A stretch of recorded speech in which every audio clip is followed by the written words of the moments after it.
الحوضين دول دي المرايه بتاعتهم، طبعا لسه بيتفنشوا ان شاء الله لما يتعملوا جوه هنصورهم مع بعض. هنا عندنا الحمام الماستر. تمام. الحمام الماستر هنا فيه فتحات هتبقى في المكان ده، وهنا الحوضين جنب بعض هيبقوا في المكان ده موجودين. هنا الحوضين مع بعض، بتعرف تتحكم في تقويسه البلاطه ان هي تطلع ما تطلعش منك او تنزل منك من البلاطه نفسها. السلام عليكم ورحمه الله وبركاته. معاكم المهندس ابراهيم من شركه المعمار الذهبي للتشطيبات.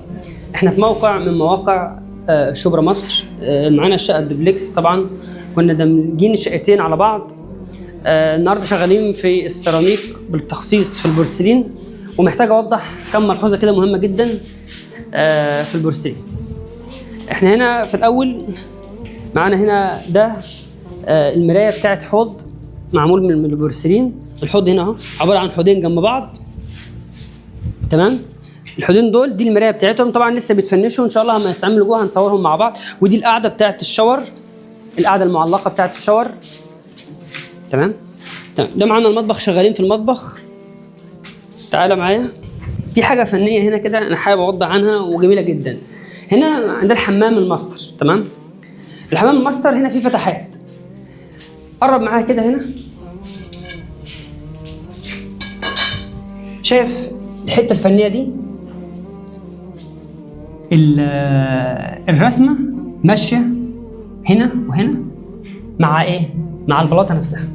دي الفتحات. طبعا ده الاضاءه بتاعت الفتحات بتاعتنا اللي موجوده في الحمام الماستر. طبعا هنا الشاور، هنا في بانيو، هنا الشاور القاعده المعلقه اللي احنا كنا موريين صورتها بره البيضه هتبقى في المكان ده، وهنا الحوضين جنب بعض هيبقوا في المكان ده موجودين. هنا الحوضين مع بعض.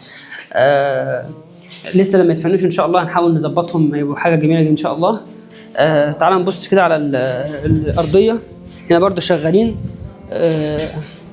هنا ده سيراميك. تعالى معايا كده.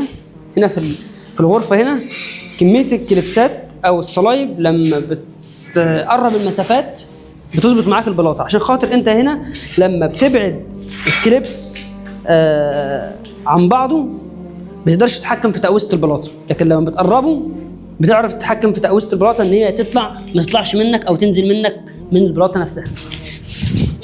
طبعا هنا المعابر دي كلها هتبقى رخام تفصل الجزئين عن بعض. هنا طبعا في حاجات كانت قديمه معموله ما جددناها. جددنا هنا البلكونه برضو جددناها. هنحاول برضو نعمل معابر توضح الاثنين عن بعض. تمام. هنا احنا دمجنا الشقه دي مع الشقه دي، بحيث هنا لسه ما كملناش. طبعا هنا دمجنا الشقتين مع بعض وشغالين فيهم.